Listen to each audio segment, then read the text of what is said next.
The hotel manager called my cell phone at 11 o'clock at night. "Mr. Thurman," he said, his voice tight, "there's been a mistake.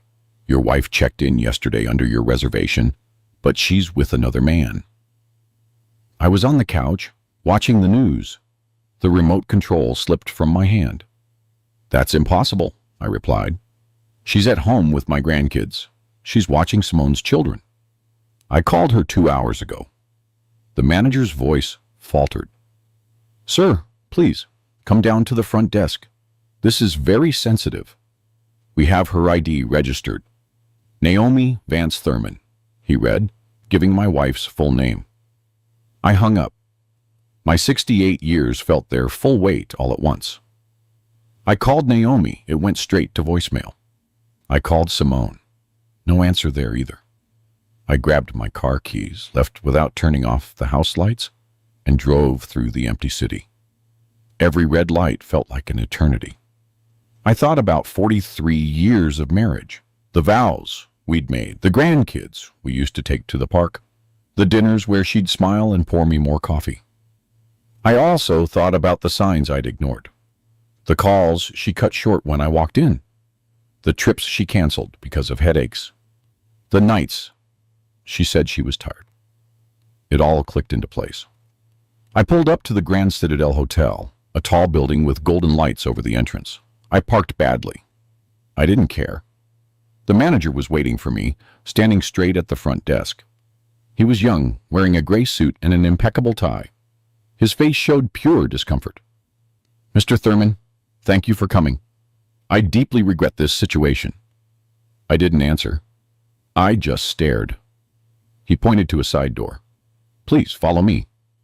We passed through a narrow hallway. White walls. The smell of floral air freshener. The sound of my shoes against the marble floor. Each step was heavier than the last. We reached a door with a sign. "Security." The manager knocked twice. A guard opened up. Inside, the monitors showed the hotel hallways, the reception, the parking lot. The manager pointed to a chair. "Please have a seat." I dropped into it. My hands were shaking. I hid them between my knees. The guard adjusted one of the monitors. "Sir, I'm going to show you yesterday's recordings. It's 4:30 in the afternoon." The image appeared in black and white. Main hotel entrance. I saw Naomi, my wife, her hair loose, a style she rarely wore, in a dress I didn't recognize. She was carrying a small suitcase. She was smiling. Walking beside her was a tall, well-dressed black man, dark jeans and a white shirt, hair slicked back. I moved closer to the screen, squinting. It can't be. The guard zoomed in on the image. My stomach twisted. It was Derek, my son-in-law, Simone's husband, the father of my grandkids, the man I helped land his first job, the one who sat at my dinner table every Sunday, the one who called me Pops Elijah with that smile that now made all the sense in the world. I watched them approach the front desk. Naomi handed over her ID. Derek placed his hand on the small of her back. An intimate, far too intimate gesture. The clerk gave them the keys. "Suite 312. I pointed at the screen. "Fast forward the recording." The guard obeyed. I saw them enter the elevator. Naomi was laughing. Derek was whispering something in her ear. She was touching his arm. The elevator went up, the 3rd floor. They got out. They walked down the hall, holding hands, entered the room. The door closed behind them. I felt something break inside me.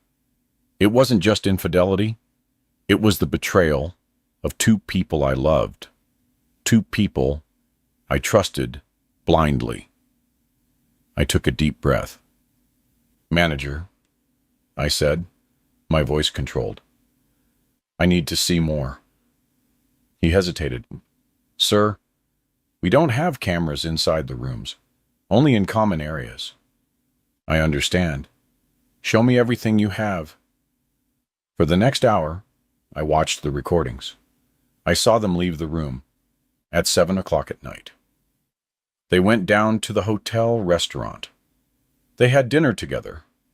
Red wine, laughter, toasts. They returned to the room at 9. They came out again at 11. They walked through the lobby, sat on the reception couches. Derek was carrying a folder, a thick brown folder.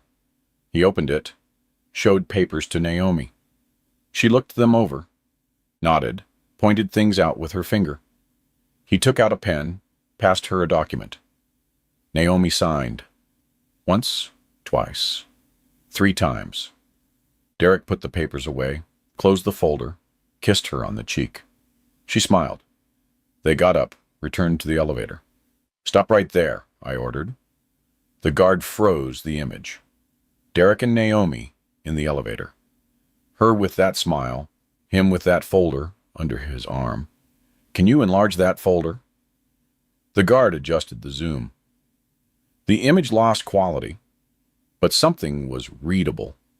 A white label stuck on the cover, black lettering. It said, Thurman Estate. Transfer. My blood ran cold. This wasn't just an affair. It wasn't just sex. It was something bigger, something planned, something that involved my estate. The houses I'd built, working since I was 20 years old. The apartments I'd rented out for decades. The savings I'd protected by denying myself luxuries. Everything was at stake. "Manager," I said, getting to my feet, "I need a copy of all these recordings." He nodded. "Of course, Mr. Thurman. You'll have them on a USB drive in 15 minutes. I also need to know if they're still at the hotel." The manager checked his computer. "Yes, sir. They're still registered. They haven't checked out. The room is paid for until tomorrow at noon." "Perfect. Don't tell them anything. Act as if this never happened." He looked at me with understanding. I completely understand. I left the security room, walked back to the lobby. My legs weren't shaking anymore. Now there was something else inside me. It wasn't just pain. It wasn't just rage. It was clarity. Cold. Precise.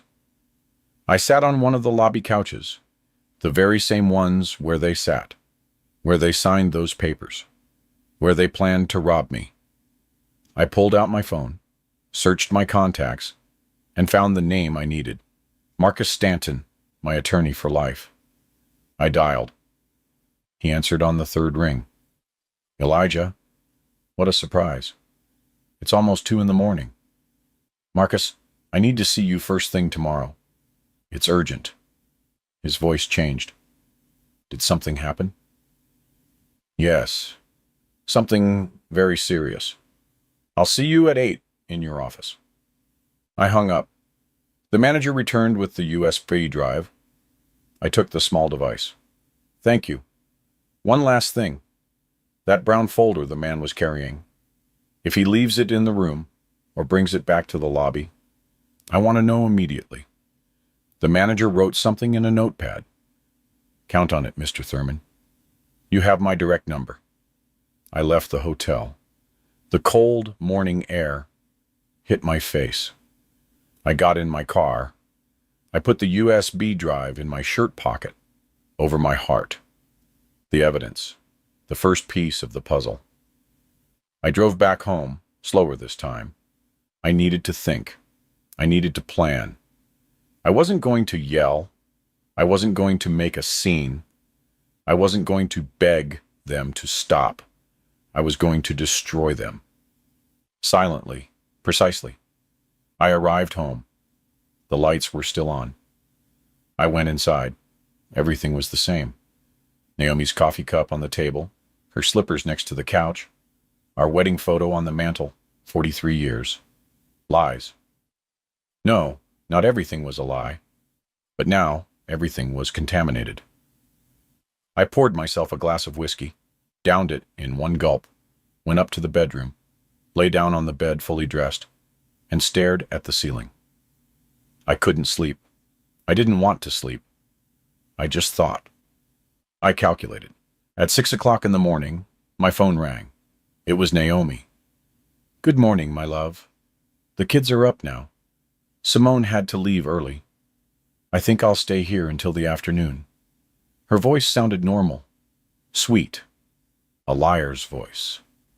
"That's fine," I replied. "See you later. Take care." I hung up.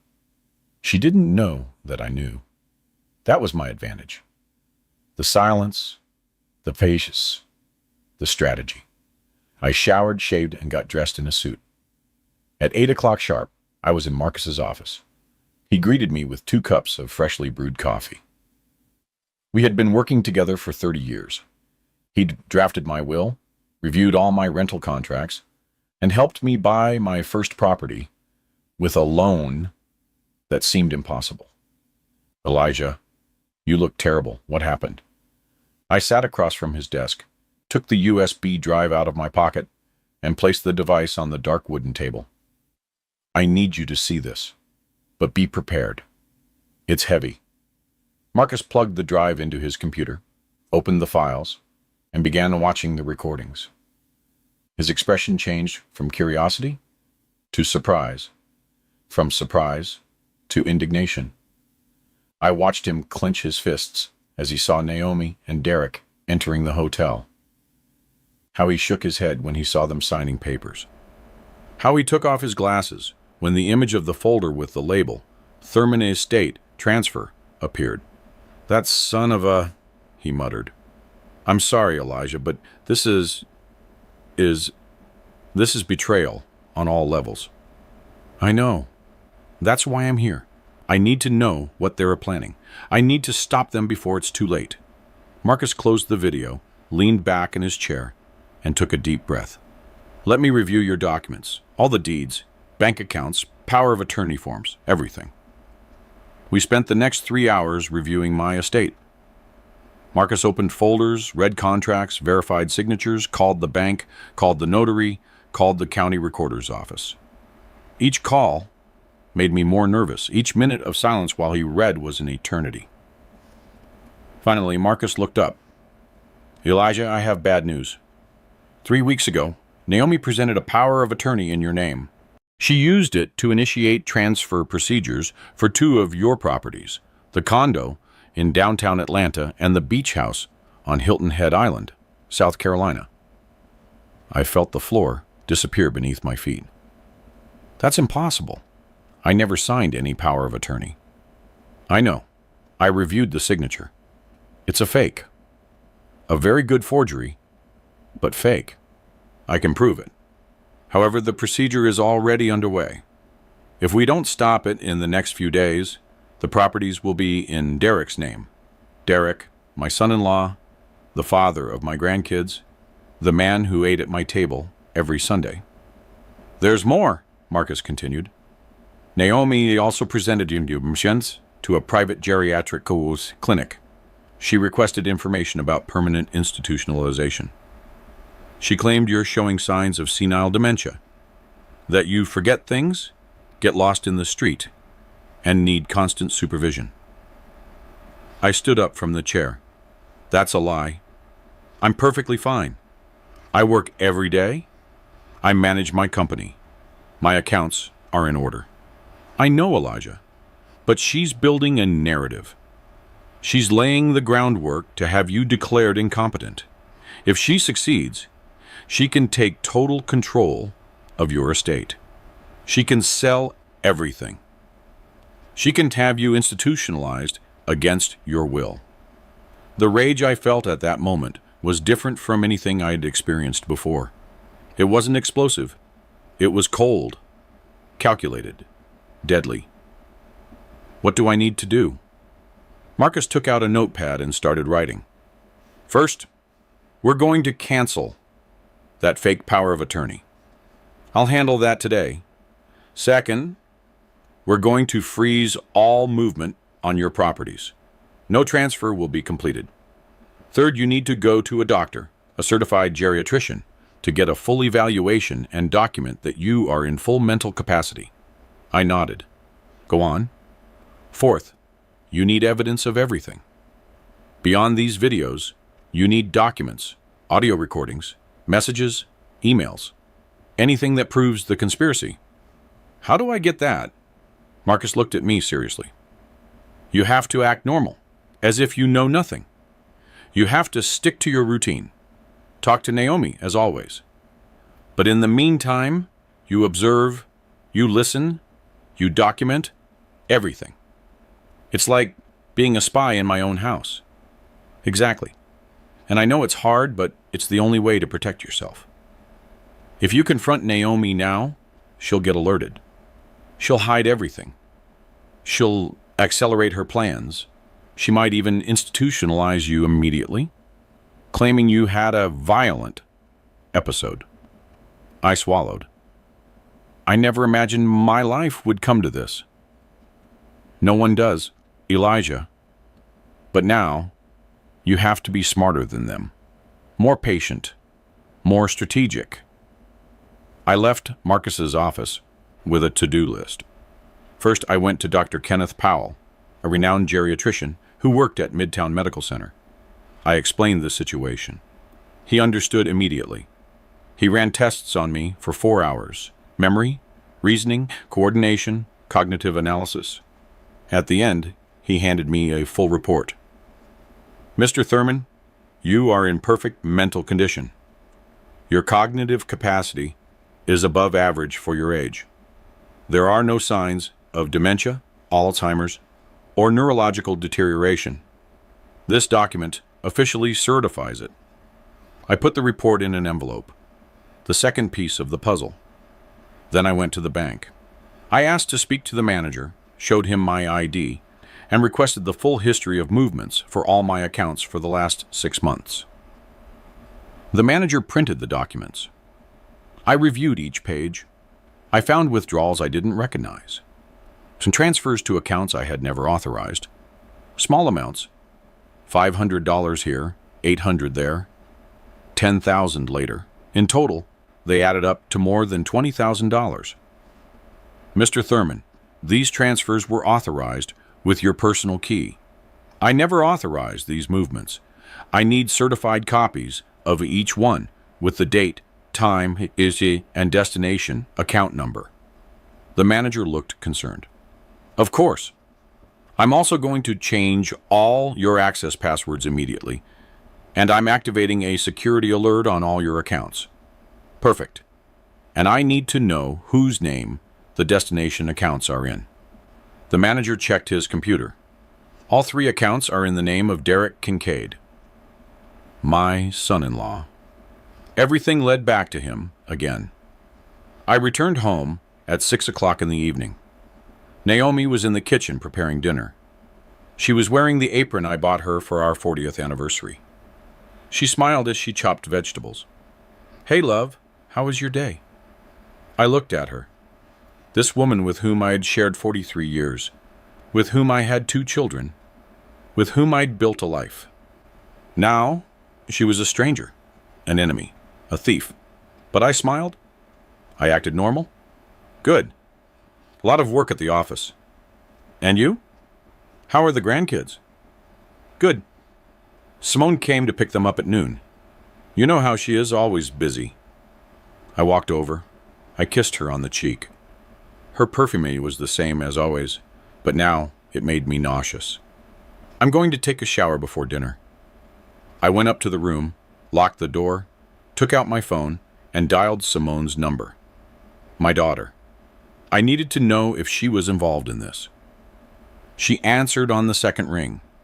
Pop, what a surprise. Everything okay? Daughter, I need to ask you something. Your mother was watching the kids yesterday and today. There was a silence. Pop, what are you talking about? Mom hasn't watched the kids in 2 weeks. They're at summer camp. They don't get back until next Monday. My heart pounded. Are you sure? Of course I'm sure, Pop. Is something wrong? No, honey. I was just mixed up. Sorry to bother you. I hung up. Naomi had lied to me directly, without hesitation. The grandkids were her perfect alibi. While I thought she was being the doting-on grandmother, she was at a hotel with Derek planning to rob me. I opened the Notes app on my phone. I started documenting everything: date, time, Naomi's lie, the conversation with Simone, the $20,000 stolen, the properties in the process of transfer. Every word I typed was one more piece of evidence. Every documented lie was one more nail in their coffin. I went down for dinner. Naomi served smothered pork chops with collard greens and cornbread. My favorite meal. She sat across from me, smiling. "You know," she said, "I've been thinking. We should take that trip to Europe you always wanted. Paris, Rome, Barcelona, before we get too old." I looked at her. Her eyes were sparkling. She seemed sincere, but I already knew the truth. "That sounds like a great idea. When do you want to go?" "Maybe in a couple of months. Let me check the dates." A couple of months? By then, she expected to have my entire estate transferred. She expected to have me declared incompetent, maybe institutionalized. Then the trip to Europe would be just for her and Derek, with my money. We ate in silence. Every bite was hard to swallow. Every smile from her was a reminder of her betrayal. After dinner, I excused myself. I said I had work to do. I went up to my study, locked the door, and took a shoebox out of the closet. Inside, I kept old documents, bills, receipts, photos. I searched until I found what I needed. An old notepad with Naomi's handwriting, notes she wrote years ago, shopping lists, reminders, her signature on birthdays cards. I compared the signature with the one on the fake power of attorney Marcus showed me. They were similar, very similar, but there were subtle differences. The slant of the N, the curve of the V. Someone had practiced. Someone had studied her signature for a long time. It had to be Derek. He had access to documents in the house. He had seen Naomi's signature thousands of times. He knew how to forge it. I took pictures of everything. I uploaded the images to a cloud folder, backup after backup, evidence after evidence. My phone vibrated, a text from Marcus. I canceled the fake power of attorney. The transfers are frozen. But hurry, we need more proof before they try something more drastic. I replied. Understood. I'm on it. I turned off the study lights and went downstairs. Naomi was in the living room watching television. I sat next to her, took her hand. "I love you," I told her. She smiled. "I love you too, liar." The next few days were the hardest of my life. Waking up every morning next to a woman who planned to destroy me, eating breakfast with her, smiling, talking about the weather, acting as if nothing had happened. But each moment was an opportunity. Each conversation was a possible confession. Each of her movements was something I observed and documented. On Wednesday morning, Naomi went out early. She said she was going to the supermarket. I stayed home, working from my study. But as soon as I heard her car drive away, I went down to our room. I needed proof. I needed to find something concrete that connected everything. I opened her closet, checked her drawers, searched through her clothes. Nothing. Then I saw her purse, a brown leather bag she used every day. I grabbed it, opened it. Inside, I found her wallet, her keys, her cell phone. She'd forgotten it. My heart raced. I took the phone and tried to unlock it. I needed the password. I tried our anniversary date. Incorrect. I tried her birthday. Incorrect. I tried Simone's birthday. The screen unlocked. I went into her messages, looking for conversations with Derek. There were dozens, hundreds of messages going back months. I started reading. Each message was worse than the last. Derek, everything's ready. The notary is a friend of Trevor's. He won't ask any questions. Naomi, are you sure the signature will pass? Derek, Trevor checked it 3 times. It's perfect. Elijah will never know. Naomi. What if he finds out? Derek. By then we'll have everything transferred. The properties will be in my name. He won't be able to do anything. I kept reading. My hands were shaking. Naomi. Simone suspects something. Yesterday she asked me why I'm so distracted. Derek. Don't tell her anything yet. Once we have everything secured, we'll explain. She'll understand. It's for the good of the family. Naomi. What if she doesn't understand? Derek. She'll understand. We're her parents. She always supports us. Her parents. Derek was referring to them as Simone's parents, as if he were replacing me, as if I were already dead. I looked for older messages. I found one from 2 months ago. Derek. I spoke to the director of the Serenity Pines retirement community. They have space available. $45,000 a year. Once Elijah is institutionalized, we'll have full access to his accounts. Naomi. I don't know if I can do that. Institutionalizing him is too cruel. Derek. Naomi, think about us. Think about our future. Elijah is old. He's lived his life. Now it's our turn to live ours. Naomi. You're right. I'm sorry. Sometimes I get sentimental. Derek. I know, my love, but you have to be strong. This is for our own good. My love. He called her my love. I felt like I was going to throw up. I took screenshots of every message, one by one. Dozens of conversations. Irrefutable evidence of the conspiracy. Then I checked her emails. I found messages from Trevor, the attorney Derek mentioned, attached with legal documents, contracts, power of attorney forms, transfer requests. Everything was there. The whole plan, every step that they had taken, every lie they had constructed. I downloaded everything. I sent it to my personal email, uploaded it to the cloud. I made copies of the copies. I heard a car pull into the driveway. Naomi was back. I quickly put her phone back in her purse. I ran upstairs to my study. I sat down at the computer. I took a deep breath.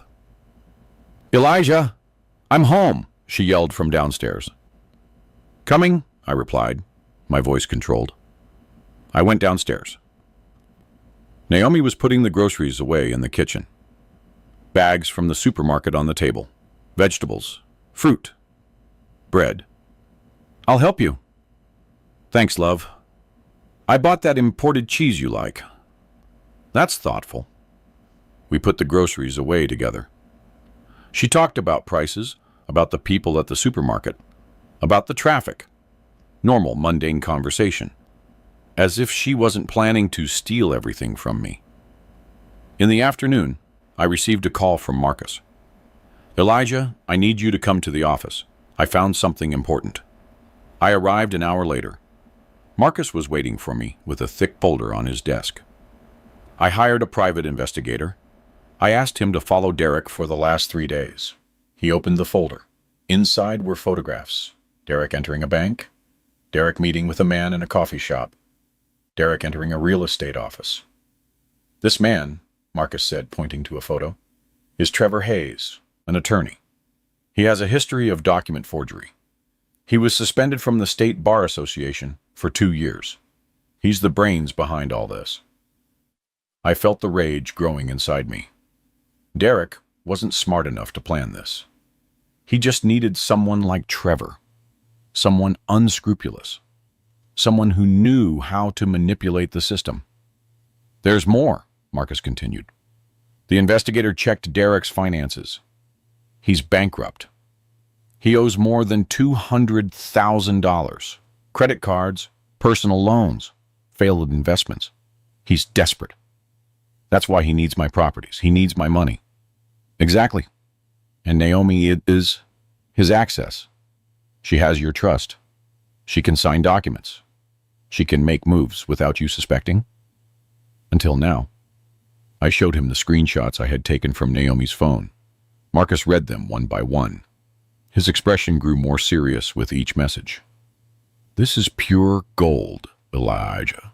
With this, we can prove conspiracy to commit fraud, forgery of documents, attempted misappropriation. Derek can go to prison, and Naomi too. I don't want Naomi to go to prison. I just want this to end. I want to get my life back, my dignity. I understand, but she committed serious felonies. A judge will have to decide the consequences. I returned home that night with a clearer plan. Marcus was preparing everything to file a formal complaint, but we needed more. We needed physical evidence, the original documents that Derek and Trevor had forged. On Friday night, Naomi told me she was going out with friends. Dinner, maybe a movie afterward. She'd be home late. Have fun, I told her. I'm going to stay in and work in the study. She got ready, put on a black dress, did her makeup, put on perfume. She left at 7 o'clock. I waited 30 minutes. Then I left too. I followed her car from a distance. She wasn't heading toward the restaurant she mentioned. She was driving in the opposite direction, toward the center of the city. She parked in front of an office building. She got out of the car and went inside. I waited. 5 minutes later, Derek arrived, then another older man with a beard and a gray suit. It had to be Trevor. The three of them went up together. I stayed in my car, observing, documenting. I took pictures of the building, the license plates of the cars, and the entrance. An hour later, they came out. Derek was carrying a folder, the same brown folder I saw in the hotel recordings. Naomi was smiling. Trevor was patting Derek on the shoulder. They said goodbye. Each one got into his car. Naomi drove back home. I got there before her. I parked, went inside, went up to the study, and turned on the computer. When she arrived 30 minutes later, I was working as if I'd never left. Hello, love. How was your dinner? Very good. The girls send their regards. Liar. There were no friends. There was no dinner. Only conspiracy. Only betrayal. On Saturday morning, my phone rang. It was the manager of the Grand Citadel Hotel. Mr. Thurman, the folder. The man left it in the lobby this morning. He forgot it on a coffee table. I'm on my way. I got to the hotel in 20 minutes. The manager was waiting for me in his office. On his desk was the brown folder, the same one I'd seen in the recordings, the same one Derek was carrying last night. I opened it with trembling hands. Inside were documents, lots of documents, contracts of sale, power of attorney forms, deeds, all with my forged signature. There was also a document that chilled me to the bone, an involuntary institutionalization request for me at the Serenity Pines retirement community, signed by Naomi as my wife. Justification: advanced senile dementia, erratic behavior, danger to self and others. I took photos of every page, then called Marcus. You need to see this. Now. Marcus arrived at the hotel 30 minutes later. He reviewed each document. His face showed pure indignation. Elijah, this is enough. We have everything we need. We can go to the district attorney today. How long will the process take? If we file all this on Monday, we can have an arrest warrant for Derek and Trevor in 48 hours. For Naomi, maybe a little longer. It depends on how you want to proceed. I want to proceed with everything. No mercy, no compassion. They showed no mercy to me. Understood. We're going to need to testify before the district attorney, present all the evidence. The hotel recordings and the messages, the forged documents, everything. I'm ready. I left the hotel with the folder under my arm. Marcus went to his office to prepare the formal complaint. I returned home. Naomi was in the garden, watering the plants. She was wearing a straw hat. She smiled. "What a beautiful morning," she said when she saw me. "Beautiful," I replied. I went into the house, up to the study, locked the door, and put the folder on the desk. Everything was ready, all the pieces in place. Monday would begin the end of their world. Sunday was the strangest day of my life. I knew that in 24 hours, everything would explode. That on Monday morning, Marcus would file the complaint, that the police would knock on the door, that the whole castle of lies would crumble. But this Sunday, I had to act as if nothing was wrong, as if it were a normal day, as if my wife hadn't betrayed me, as if my son-in-law wasn't robbing me. Naomi woke up early. She made breakfast, scrambled eggs, toast, fresh coffee. I sat across from her, at the dining room table, the same table where we'd eaten breakfast together for 43 years. "We should go to service today," she said, spreading butter on her bread. "It's been a while." I looked at her. She wanted to go to church after robbing me, after planning to institutionalize me, after signing fake documents. She wanted to go ask God for forgiveness. "Sounds good," I replied. "Let's go to the 11 o'clock service." We went to church together. We walked down the center aisle.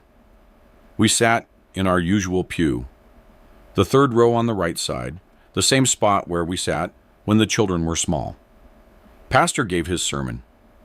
He talked about forgiveness, redemption, about how we all make mistakes, but God always gives us another chance. I looked at Naomi.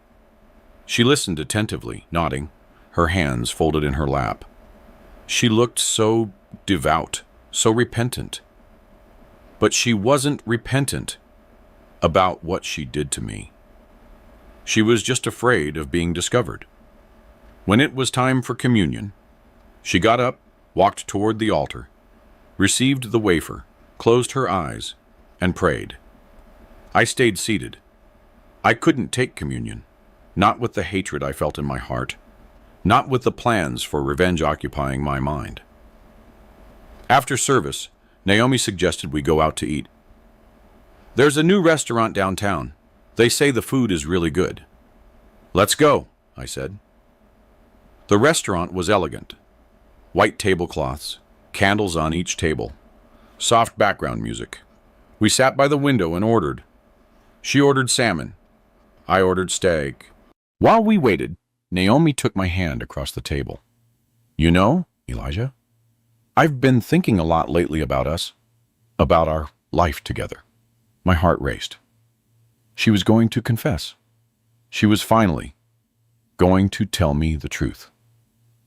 "We've been through a lot," she continued. "Good times, hard times, but we've always been together. We've always been a team." I nodded. "Yes, always. I want you to know that I love you, that I've always loved you, that everything I do for us, for our family." Her eyes were sparkling. She seemed sincere, but I knew the truth. Everything she said was a lie. Every word was manipulation. Every gesture was theater. "I love you too," I lied. The food arrived. We ate in silence. She smiled now and then. I smiled too. Two actors in a play that no one else was watching. After eating, we returned home. Naomi lay down for a nap. I went up to the study. I reviewed all the evidence one more time. The hotel recordings, the phone messages, the forged documents, the brown folder. Everything was in order. Everything was backed up. Copies in the cloud, copies on the computer, copies on the USB drive I kept in my pocket. My phone vibrated. A text from Marcus. "All set for tomorrow. We file the complaint at 9 o'clock in the morning. The DA issues the arrest warrants at 10. Get ready," I replied. "I'm ready." That night, we had dinner together. Naomi made my favorite meal, smothered pork chops with collard greens and cornbread. She sat across from me, served me, and smiled. "Thank you for today," she said. "I needed this, to spend time with you without distractions, without worries." "It was a beautiful day," I replied. After dinner, we sat in the living room. She put on a movie, a romantic comedy we'd seen 1,000 times. She leaned on my shoulder. She took my hand. "I love you, Elijah." "I love you too, Naomi." Lies. Everything was a lie. At 11 o'clock at night, we went up to sleep. Naomi changed, put on her pajamas, and got into bed. I stood by the window, looking at the empty street, the light from the street lamps, the trees, moving in the wind. "Aren't you coming to sleep?" she asked. "In a moment. Just thinking." "What are you thinking about?" "The future. What's coming?" She laughed, always so philosophical. "Come on, lie down. Tomorrow's another day." I lay down next to her, turned off the light, and closed my eyes. But I didn't sleep. I couldn't sleep. I just thought about the next day, about the moment everything would change. I heard Naomi's breathing grow slow, deep. She had fallen asleep. She slept peacefully, without guilt, without remorse. I stayed awake, counting the minutes, waiting for the sunrise. At 5 o'clock in the morning, I got up, showered, shaved, and put on my best suit. Dark gray, white shirt, black tie, freshly polished shoes. I went down to the kitchen, made coffee, and sat down to wait. At 6:30, Naomi came downstairs. "Good morning, love. Why are you up so early?" "I have an important meeting at Marcus's office at 9. "Oh, something serious?" "Very serious." She made breakfast. We ate together. The last time when we would eat together, as husband and wife. The last time we would share a table, without her knowing the truth. At 8:30, I grabbed my keys. "I'm leaving," I told her. "I don't know when I'll be back." "Okay, I'll see you this afternoon." I walked over. I kissed her on the cheek. "Goodbye, Naomi." "Goodbye, love." I left the house, got in my car, and drove toward Marcus's office. Traffic was heavy, but I didn't care. I had time. All the time in the world. I arrived at 9:05. Marcus was waiting for me at the entrance to his office. "Good morning, Elijah. Ready?" "More than ready?" We went up to his office. On the desk was a thick folder, full of documents, all the evidence organized, each piece numbered and cataloged. "The district attorney is expecting us at 9:30, Marcus said. "We're going to present everything. He'll review it. If he's satisfied, he'll issue the warrants immediately. And then the police will go for Derek and Trevor.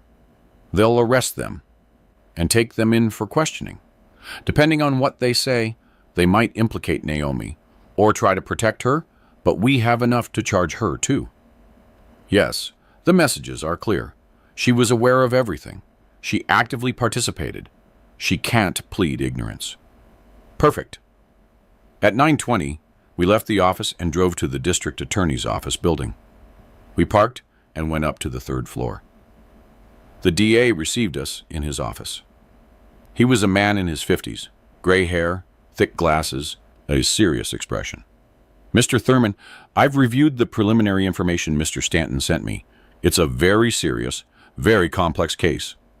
"I know," I replied. "That's why I'm here." "Show me everything." Marcus opened the folder and began presenting the evidence one by one.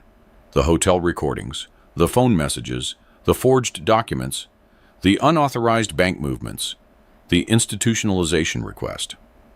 The DA took notes, asked questions, and reviewed every detail. 2 hours passed. Finally, he closed his notepad. "Mr. Thurman, you have a solid case, very solid. I'm going to issue arrest warrants for Derek Kincaid and Trevor Hayes for fraud, forgery of documents, conspiracy, and misappropriation. And my wife?" The DA looked at me seriously. Your wife will also be summoned, but given her age and the circumstances, she probably won't be arrested immediately. She'll have to come in for a statement, and depending on her statement, we'll determine the formal charges. I understand. The warrants will be ready in an hour. The police will proceed immediately. Thank you. We left the DA's office. Marcus patted me on the shoulder. It's done, Elijah. There's no turning back now. I know, and I don't want there to be. Marcus and I returned to his office to wait. He made more coffee. I sat by the window watching the street, the cars passing by, people walking. The world kept spinning normally, but my world was about to change forever. At 12:30, Marcus's phone rang. He answered, listened, nodded, and hung up. They arrested Derek. They found him in his office. He didn't resist. Trevor is also detained. They arrested him at his house. I felt something strange in my chest. It wasn't joy. It wasn't satisfaction. It was relief. It was finally happening. Justice was finally taking action. And Naomi, I asked. 2 officers are on their way to your house. They're going to notify her that she must appear for a statement tomorrow at 9 o'clock in the morning. They won't arrest her yet, but they will explain the charges. I want to be there when they notify her. Marcus looked at me, surprised. Are you sure? It's going to be very difficult. I need to see it. I need to see her face when she realizes it's all over. Okay, let's go. We drove toward my house. On the way, my phone rang. It was Simone. Pop, what's going on? The police just arrested Derek at his office. They called me from his work. They say it's for fraud, for document forgery. My heart broke when I heard her voice. She sounded confused, scared. My daughter knew nothing. She was innocent in all this. Honey, I need you to come to the house, now. I'm going to explain everything. Pop, you're scaring me. I know, but trust me. Come home, please. Okay, I'm on my way. We arrived at my house 5 minutes before the police. I went inside. Naomi was in the living room watching television. When she saw me, she smiled. You're back. How was your meeting? Before I could answer, the doorbell rang. Naomi got up. I'll get it. Let me, I said. I opened the door. 2 police officers were outside, a man and a woman, immaculate uniforms, serious expressions. Good afternoon. We're looking for Naomi Vance Thurman. Naomi approached. That's me. Is something wrong? The officer stepped inside. Ma'am, we need to speak with you. It's about your husband, Mr. Elijah Thurman. Naomi looked at me, confused. Elijah? What's going on? The female officer took out some documents. Ma'am, your husband has filed a formal complaint against you for conspiracy to commit fraud, document forgery, attempted misappropriation, and attempted involuntary institutionalization. The color drained from Naomi's face. What? What are you talking about? Elijah, this is a joke. It's not a joke, Naomi. I know everything. The hotel, Derek, Trevor, the fake documents, the bank transfers, the plan to institutionalize me, everything. She backed away, shaking her head. No, you don't understand. I can explain. There's nothing left to explain. I have proof of everything. Recordings, messages, documents, everything. Naomi collapsed onto the couch. Her hands were shaking. She started to cry. Elijah, please, it was a mistake. I didn't want to hurt you. Derek convinced me. He said it was for our own good. Our good? Stealing my estate was for our own good. Institutionalizing me was for our own good. Forging my signature was for our own good. I love you. I've always loved you. If you loved me, you wouldn't have done this. If you loved me, you wouldn't have slept with my son-in-law. If you loved me, you wouldn't have signed documents to rob me. The officers watched the scene in silence. The female officer cleared her throat. Ma'am, you need to appear tomorrow at 9 o'clock in the morning at the district attorney's office to give a statement. If you don't appear, we will issue an arrest warrant for you. Naomi just cried, nodding without a word. At that moment, Simone burst through the door. She had used her key. Mom? Pop? What's going on? Why are there police here? Simone ran closer. She saw her mother crying. She saw me standing with a serious expression. She saw Marcus by the door. She saw the officers with their documents. Somebody explain to me, what the hell is happening? She shouted. I walked over to my daughter. I took her hands. Honey, sit down. I need to tell you something very difficult. For the next hour, I explained everything to Simone. I showed her the hotel recordings. I showed her the messages between Naomi and Derek. I showed her the forged documents.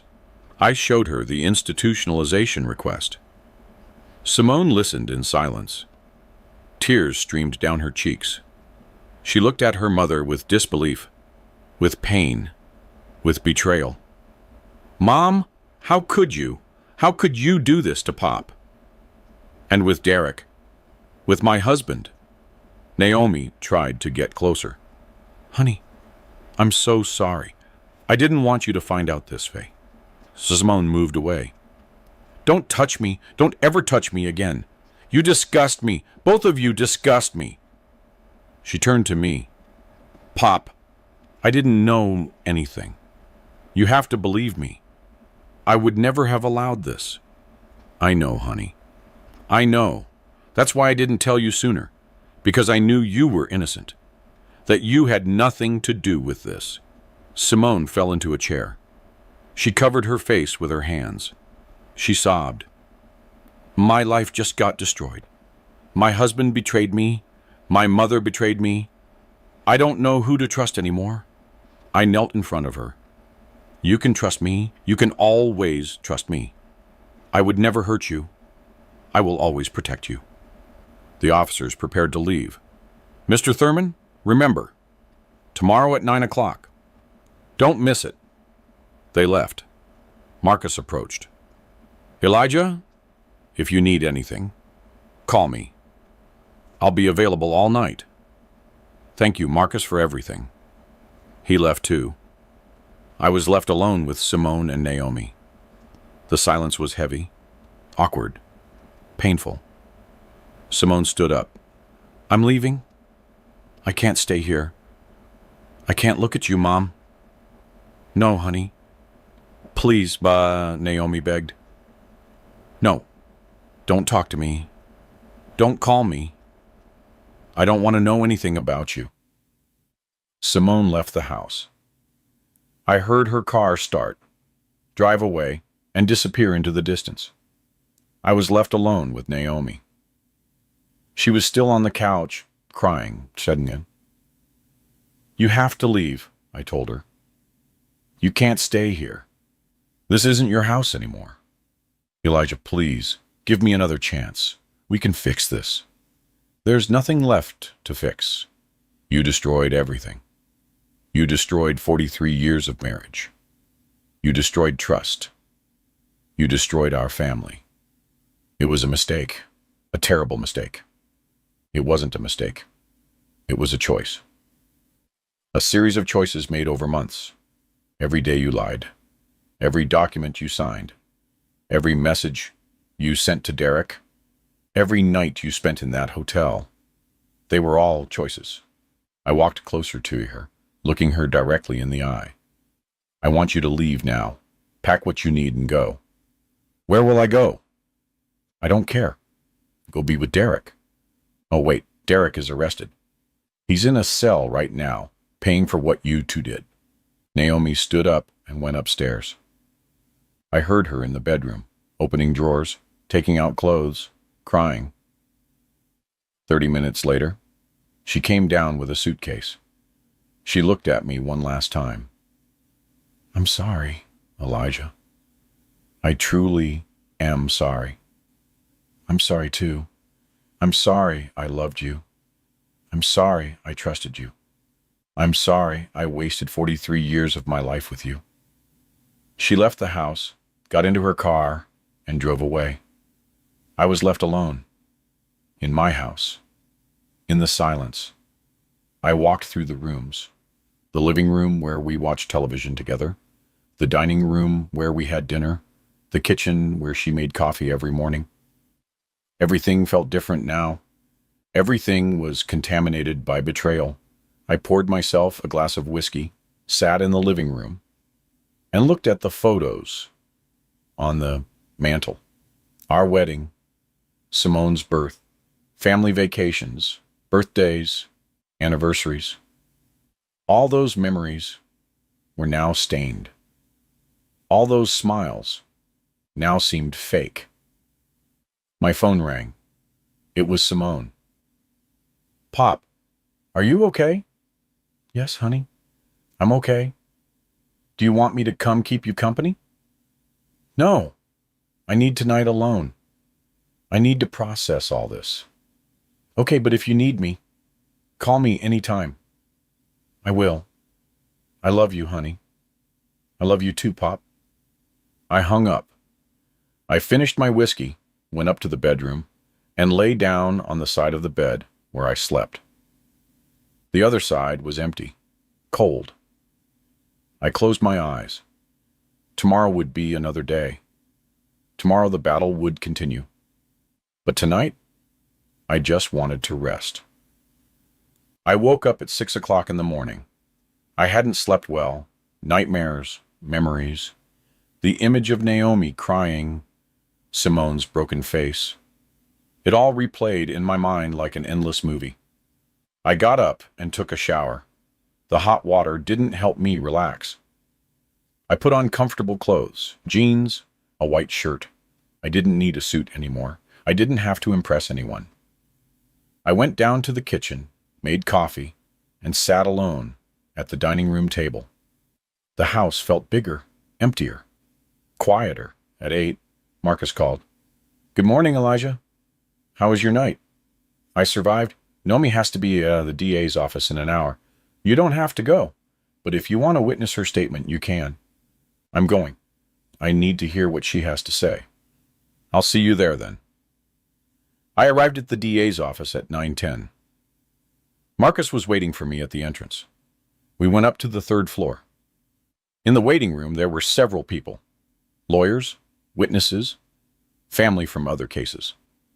Naomi arrived at 9 o'clock sharp. She was accompanied by a lawyer I didn't know, a young man, cheap suit, old briefcase. She saw me. She immediately dropped her gaze. They went into the DA's office. Marcus and I waited outside. 30 minutes. 40. An hour. Finally, the door opened. Naomi came out. Her eyes were red, swollen from crying so much. Her lawyer held her arm. She walked past me without a word. The DA called us in. Please come in. We entered his office. The DA was sitting behind his desk. He had documents in front of him, audio recordings, handwritten notes. Mr. Thurman, your wife just confessed. He confirmed everything. The plan with Derek, Trevor's involvement, the forged signatures, the unauthorized bank withdrawals, the plan to institutionalize me. I felt a weight in my chest. A part of me had hoped she would deny everything, that she'd say it was a misunderstanding, that there was an explanation. But no. She had confessed. Everything was real. Everything was true. She also gave us additional information, the DA continued. Derek has debts with dangerous people, illegal loan sharks. He owed more than $300,000. They threatened him. They told him that if he didn't pay in 3 months, they would go after his family, after Simone, after his children. So this was for money? To save his own skin? Basically, yes. Trevor proposed the plan. He told Derek that you were an older man with valuable properties, no direct male heirs, and that it would be easy to manipulate the documents, transfer everything, sell quickly, and pay off the debts. And Naomi agreed to participate because the DA looked at me uncomfortably. Mr. Thurman, this is delicate. But your wife confessed that she has been in a relationship with Derek for 2 years. It began when you had that heart operation, when you were hospitalized for 3 weeks. 2 years. 2 years of lies. 2 years of betrayal. And I didn't know anything. I'm very sorry, the DA said. I know this is very painful. What are the formal charges against them? Derek faces charges for aggravated fraud, forgery of official documents, conspiracy, and misappropriation.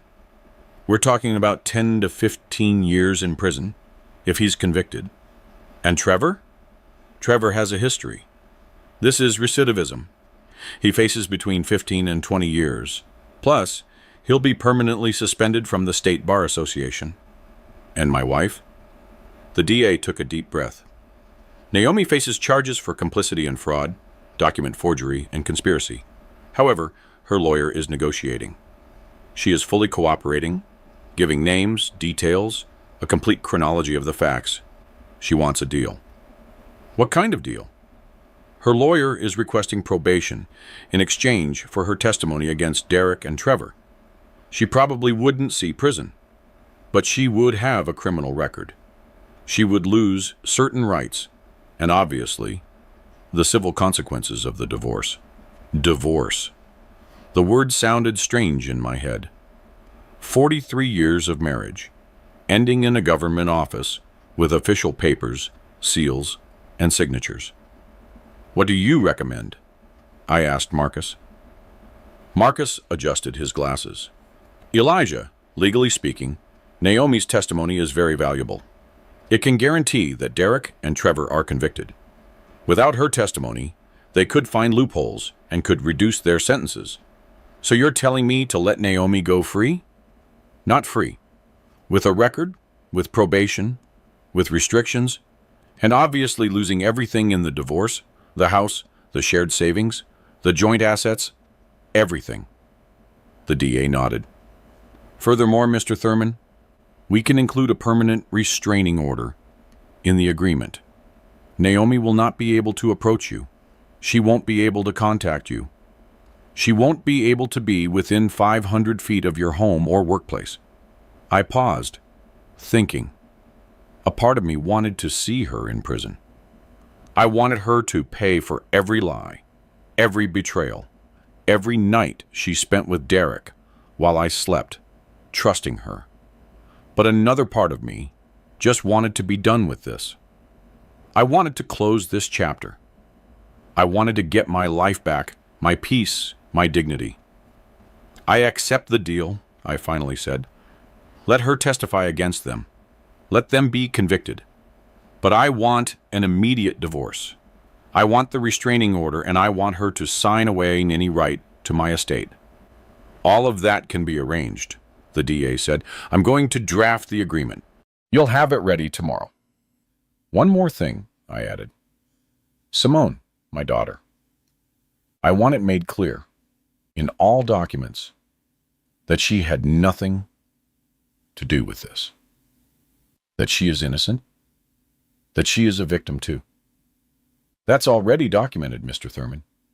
Your daughter faces no charges, no investigation. She is completely clean. We left the DA's office. Marcus patted me on the shoulder. Elijah, you did the right thing. You made the right decision. It doesn't feel like the right decision. It feels like letting her escape. She's not escaping. She's going to carry this for the rest of her life. The criminal record, the shame, the family's rejection, the loss of everything you built together. Trust me. She's paying. We drove in silence.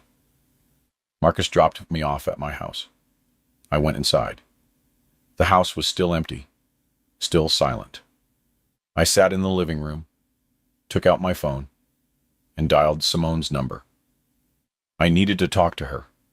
I needed her to know what was happening. "Pop," she answered. "How are you?" "Honey, I need to see you. Can you come over?" "I'm on my way." Simone arrived 30 minutes later. Her eyes were swollen. She looked tired, shattered. I opened the door. We hugged. She started to cry on my shoulder. "I can't take it anymore, Pop. It's too much. My husband, my mother, everything is falling apart." "I know, honey. I know. But you're going to get through this. You're going to be strong because you're my daughter, and Thurmans are strong." We sat in the living room. I told her everything that had happened at the DA's office. Naomi's confession, the deal I accepted, the divorce that was coming. Simone listened, sometimes nodding, sometimes crying. When I finished, she took my hand. "You did the right thing, Pop. I know it was hard, but it was the right thing. And you, honey? What are you going to do about Derek?" She wiped her tears. "I already spoke to a lawyer. I'm going to file for divorce. I'm also going to seek full custody of the children. I don't want him near them. Not after what he did. I support you in whatever you need. Money for the lawyer, a place to stay, whatever. Thank you, Pop. I don't know what I would do without you. You're never going to have to find out. I'll always be here for you." Simone stayed the rest of the day. We ordered food, watched television, and talked about simple things. The weather, the kids, her plans for the future. For the first time in weeks, I felt calm. Not happy, but calm. The storm was passing. The sun was starting to rise. The next few days passed in a blur of legal meetings, document signings, statements, and testimonies. Marcus guided me every step of the way, explaining every paper I signed, overlooking every legal consequence of my decisions. On Wednesday, Naomi formally testified against Derek and Trevor. I wasn't present. I didn't want to see her. I didn't want to hear her voice. Marcus kept me informed by phone. She did well, he told me. She was detailed, precise. She told everything from the beginning. How Derek seduced her 2 years ago. How he told her about his debts. How Trevor appeared with the plan. Every meeting they had. Every document they signed. That guarantees their conviction. With her testimony, they have no defense. They're going to prison. It's certain. On Thursday, I signed the divorce papers. Marcus had worked with Naomi's lawyer to prepare everything. She renounced any right to my estate. The properties stayed in my name. The bank accounts, the savings, the investments, everything. In exchange, I wouldn't file additional charges against her. I wouldn't seek economic compensation. I wouldn't pursue her legally, beyond the current criminal case. She signed without protesting. Her lawyer told me she was repentant, that she wanted to cooperate, that she just wanted this all to be over. I didn't care what she wanted, not anymore. On Friday afternoon, the DA called me. "Oh, Mr. Thurman, we have a date for Derek and Trevor's preliminary hearing. It will be next Tuesday. You must be present as the injured party." "I'll be there. I also want to inform you that we found more evidence during the investigation. Derek wasn't just planning to rob you. He had also forged documents for other clients of his company. He defrauded at least 3 other people, seniors like you, using the exact same method.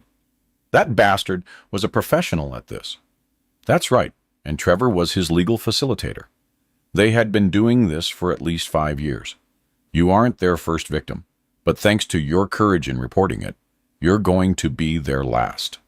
I'm glad something good came out of all this mess." I spent the weekend with Simone and my grandkids. She had temporarily moved into my house.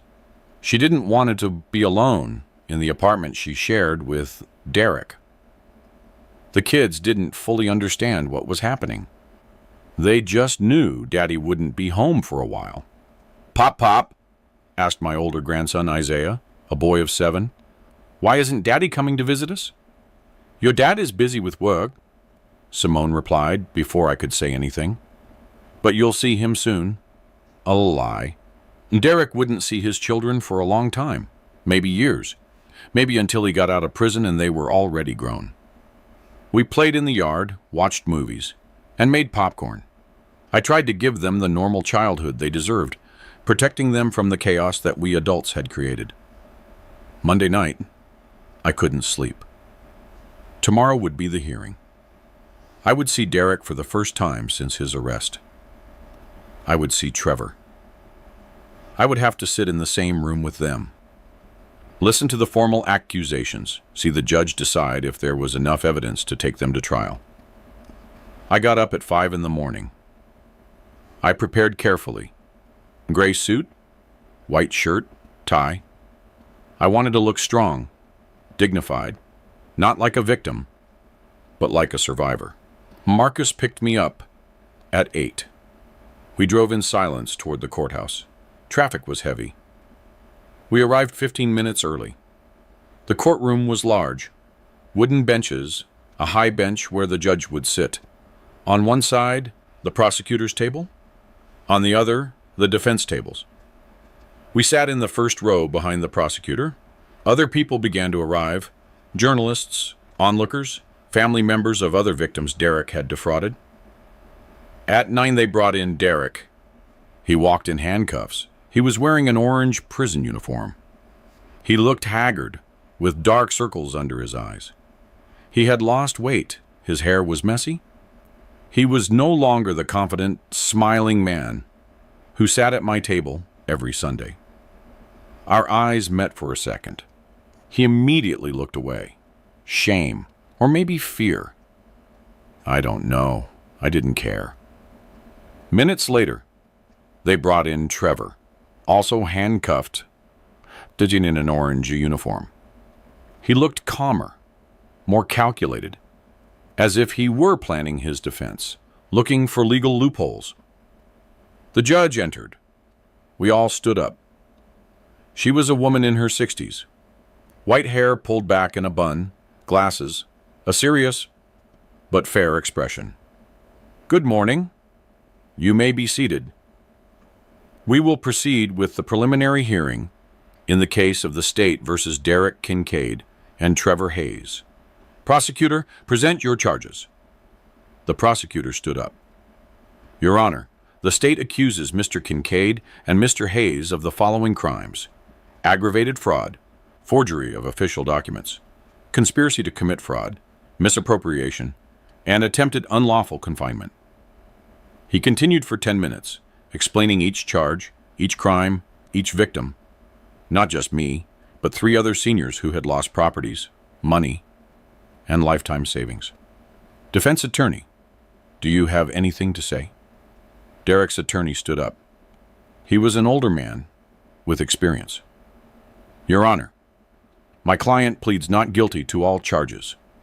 We assert that he was manipulated by Mr. Hayes, who is the true mastermind behind these alleged crimes." Trevor's attorney also stood up, younger, more aggressive. "Your Honor, my client also pleads not guilty. We maintain that the evidence is circumstantial, that there is no direct proof of his participation in these acts." The judge looked at them with skepticism. "Prosecutor, present your evidence." Over the next 2 hours, the prosecutor presented everything. The hotel recordings, the messages between Naomi and Derek, the forged documents with analysis from a graphology expert, the bank statements showing the illegal transfers. He also presented Naomi's written testimony and evidence from the other victims: a 72-year-old man who lost his house, a 68-year-old woman who lost her grandkids' college savings, another elderly couple who almost ended up on the street. All followed the same pattern. Derek gained their trust. Trevor prepared the fake documents. They transferred properties, emptied accounts, and disappeared Before the victims realized, the courtroom was silent.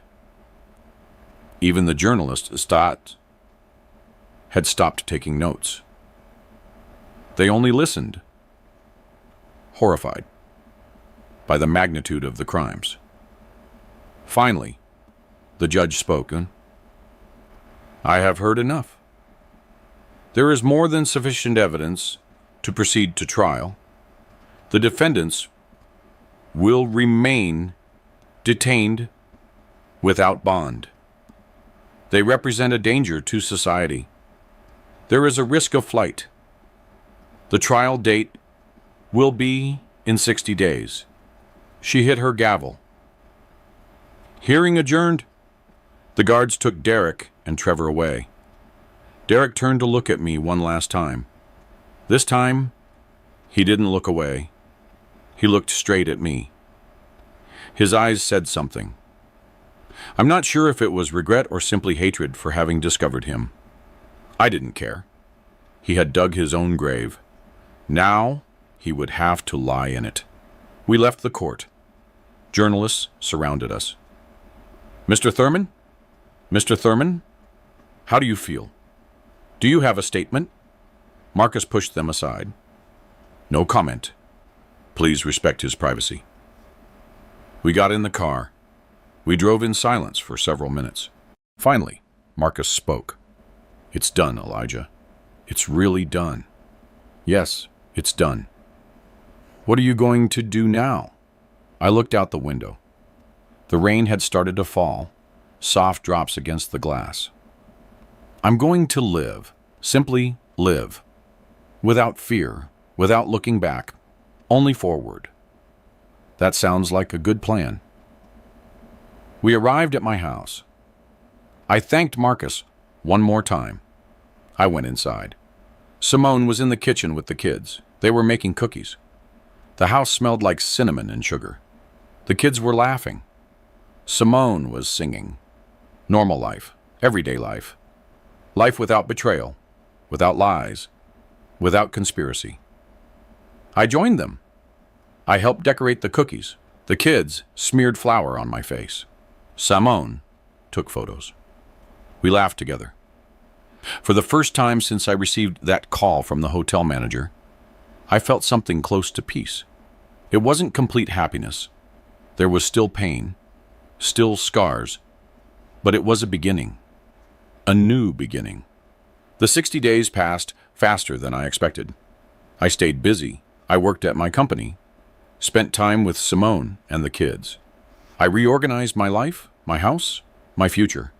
Marcus kept me informed of every development in the case. Derek and Trevor's lawyers tried to negotiate. They asked for reduced charges, lesser sentences. The prosecutor rejected every offer. The evidence was too solid, the crimes too serious, the victims too many. A week before the trial, Simone finally signed her divorce papers. Derek didn't protest. From jail, he signed all of the papers. He gave up custody of the children. He accepted all the conditions. He had no choice. He knew he had lost everything. Mom called, Simone told me one night during dinner. She wants to talk to me. She wants to see me. And do you want to see her? Simone played with her food. I don't know, Pop. Part of me hates her for what she did. But the other part, she's my mother. The only one I have. I understand, honey. It's your decision. I'm not going to tell you what to do, but think it through carefully. Make sure you're ready, that she's not going to hurt you anymore. She nodded. I'll think about it. 2 days later, Simone went to see Naomi. They met at a coffee shop. They talked for 2 hours. When Simone returned, she had been crying, but she also looked lighter, as if a weight had been lifted from her shoulders. How did it go? I asked. It was difficult. She apologized. She cried a lot. She explained that she felt lonely, that she felt her life had lost meaning, that Derek made her feel young again, special. Those are excuses, not justifications. I know, and I told her. I told her that what she did was unforgivable, that she destroyed our family, that she hurt you deeply, that she hurt me. What did she say? She said I'm right, that she doesn't expect forgiveness, that she just hopes that one day I can find peace, and that you can too. I sighed. Your mother always knew how to say the right words, even when her actions were completely wrong. Finally, the day of the trial arrived. It was a Monday. The sky was gray. It looked like rain. I went to the court early. The courtroom was full, fuller than at the preliminary hearing. Journalists, television cameras, Derek and Trevor's other victims, their families, onlookers who had followed the case in the news. I sat in my usual spot, the first row behind the prosecutor. Marcus was next to me. Simone decided not to come. She didn't want to see Derek. She didn't want to relive the pain. The judge entered. We all stood up. The trial began. For 3 days, the prosecutor presented his case. He called witnesses, document experts, banking specialists. The other victims testified through tears about how they had lost everything. I testified too. I went up to the stand and swore to tell the truth. The prosecutor asked me questions. I told him my entire story, from the call, from the hotel manager to the moment I discovered the full plan. Derek's lawyer cross-examined me afterward. He tried to discredit me. He suggested that I had misinterpreted the situation, that perhaps Naomi and Derek were just friends, that the documents could be an administrative error. I looked directly at him. Mr. Attorney, I am 68 years old. I have worked 45 years of my life. I have built an estate honestly. I know the difference between an administrative error and a conspiracy to rob me of everything. I am not a confused old man. I am a man who almost lost everything because of your client. The courtroom applauded. The judge hit her gavel. Order! Order in the court! The lawyer asked no more questions. On the 4th day, the defense presented its case. Derek testified. He said that Trevor had manipulated him, that he really loved Naomi, that he never wanted to hurt anyone, that he was just desperate because of his debts. The prosecutor tore him apart in the cross-examination. He showed him the messages with Naomi, where they planned every step, the documents he himself had signed, the bank transfers that only he had authorized. Derek had no answers, only excuses, only fake tears. Trevor didn't even testify. His lawyer said he invoked his right to remain silent. He knew that anything he said would only sink him deeper. On the 5th day, the lawyers presented their final arguments. The prosecutor was forceful. These men are predators, hunters of vulnerable seniors. They destroyed lives. They stole lifetime savings. They planned to institutionalize healthy people just to steal their properties. They deserve the maximum punishment the law allows. The defense attorneys asked for clemency. They talked about the defendants' families, their regrets, their chances of rehabilitation. The judge listened to everything. She took notes. Finally, she spoke. I have heard all the testimonies. I have reviewed all the evidence. This is a clear case of systematic and premeditated fraud. The defendants operated with malicious intent, without remorse, for years.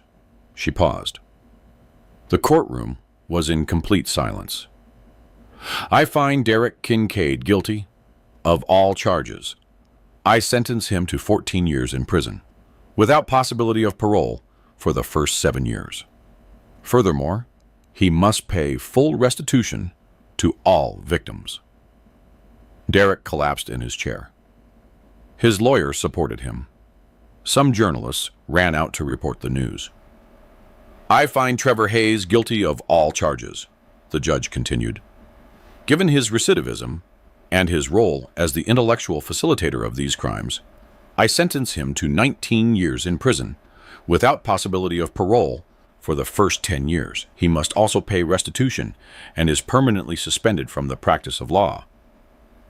Trevor showed no emotion. He just looked forward, cold and calculating until the end. Furthermore, she ordered, both defendants are prohibited from contacting any of their victims or family members for life. Any violation of this order will result in additional charges. She hit her gavel. The session is adjourned. The guards took Derek and Trevor away. Derek was crying. Trevor walked upright as if he still had dignity. The other victims hugged one another. They cried with relief, with justice. Some sought me out and thanked me. Without your report, this never would have come to light. Thank you. Thank you so much. I left the court with Marcus. The journalist shouted questions. This time, I stopped. Marcus looked at me, surprised, but nodded. Mr. Thurman, how do you feel about the verdict? I took a deep breath. I feel relieved. Justice has been served. These men will no longer be able to hurt anyone else. But I also feel sad. Sad because all of this could have been avoided. If there had been trust, if there had been honesty, if there had been real love instead of greed. I paused. I want other seniors to know that they are not alone. That if they suspect someone is defrauding them, they must report it. They must seek help. They must not be ashamed. The criminals are the ones who should be ashamed, not the victims. Do you have a message for your ex-wife? I was silent for a moment. For Naomi, I only have this to say. I hope you find peace one day. I hope you use this time to reflect on your decisions.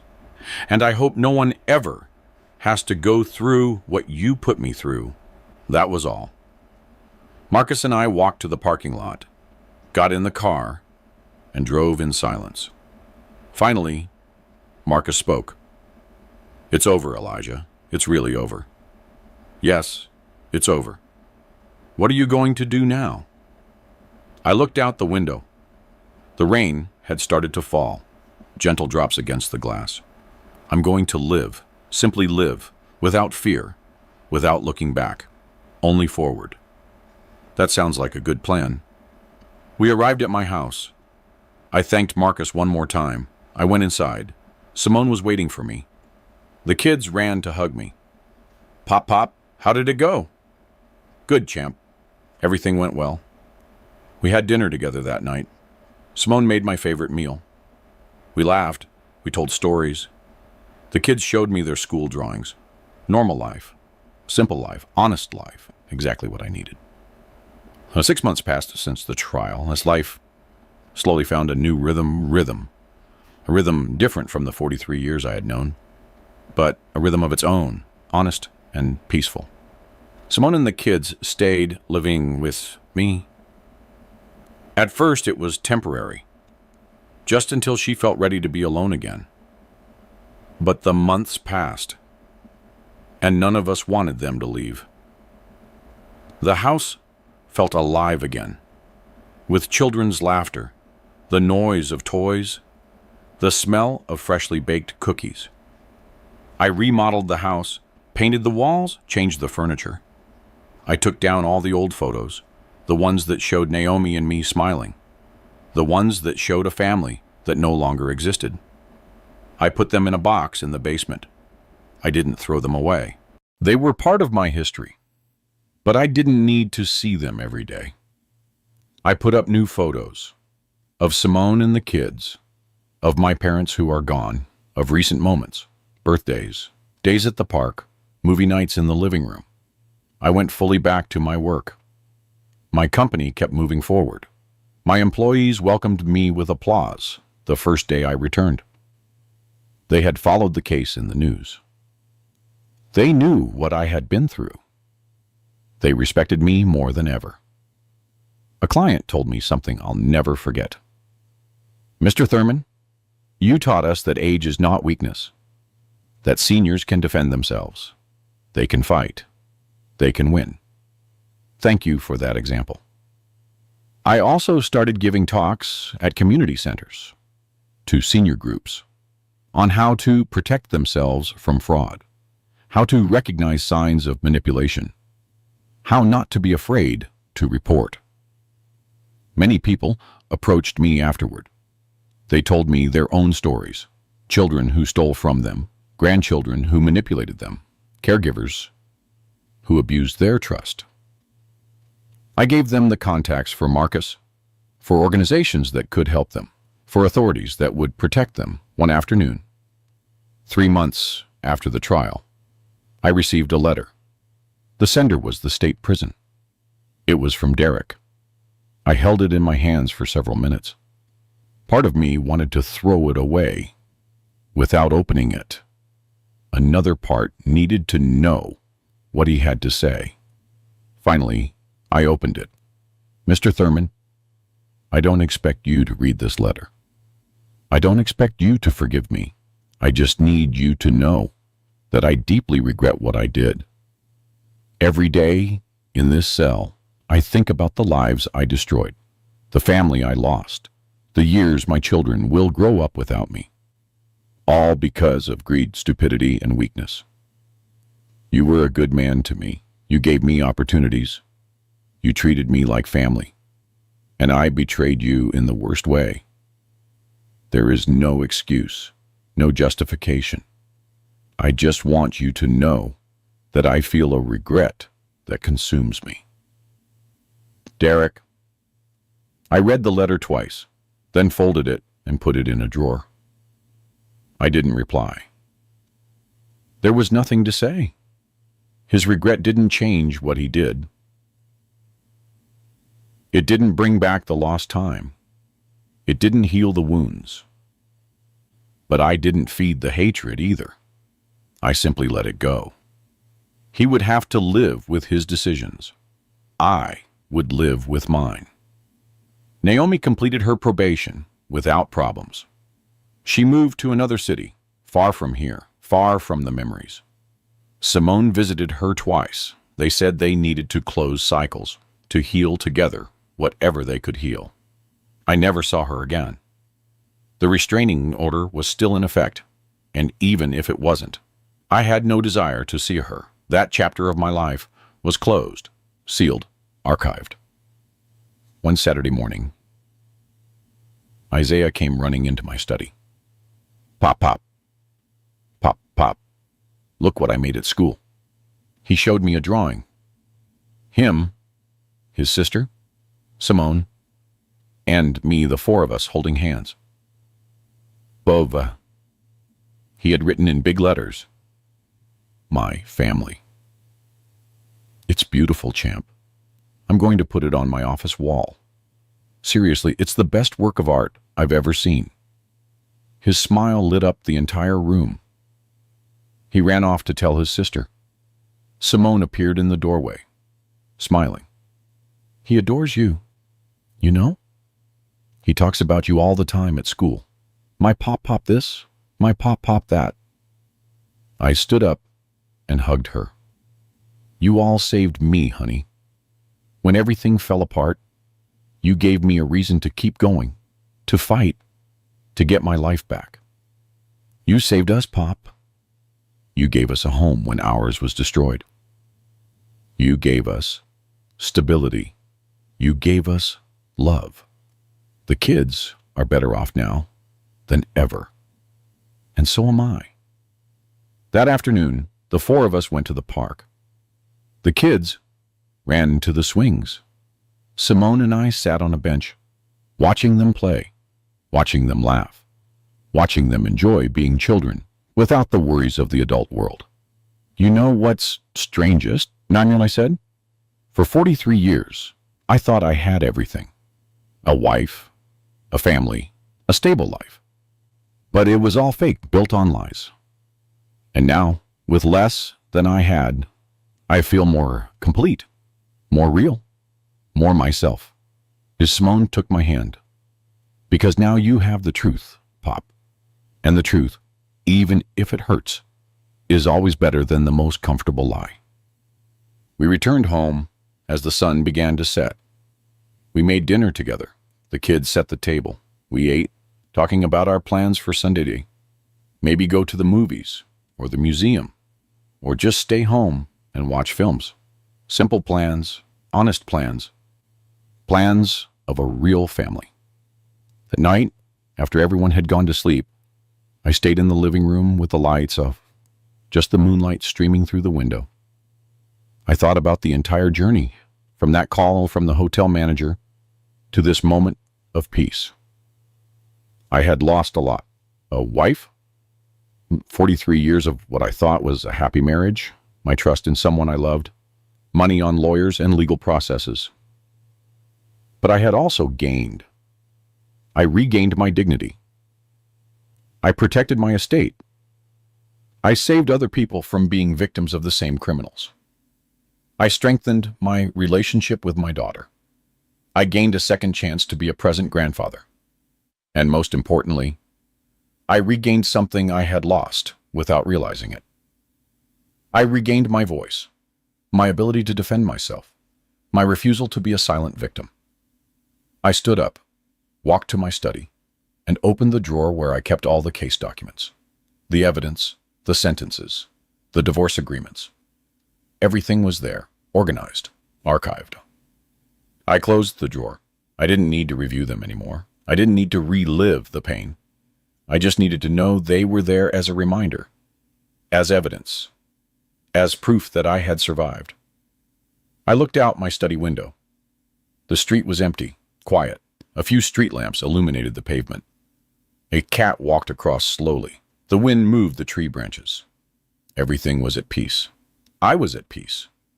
Naomi thought I suspected nothing. She thought I was a trusting old man, easy to manipulate, easy to deceive, easy to destroy. She was wrong because I didn't yell. I didn't make a scene. I didn't beg. I didn't plead. I simply acted in silence, with intelligence, with patience. I gathered the evidence. I built the case. I waited for the exact moment. And when that moment came, I ended everything, silently, definitively, without looking back. I turned off the lights in my study, went upstairs, and passed by Simone's room. The door was ajar. I saw her sleeping peacefully. I passed by the kids' room, the two of them hugging their stuffed animals, breathing softly. My family, my real family. I entered my room, lay down, and closed my eyes. For the first time in months, I slept all night, without nightmares, without startled awakenings, without anxiety, only peace. Because it was finally over, and I had won. Not with shouts, not with violence, not with uncontrolled revenge, but with something much more powerful. With dignity, with intelligence, with justice. And that, I discovered, is the sweetest victory of all. The silent victory. The only one that truly matters. The only one that lets you sleep in peace.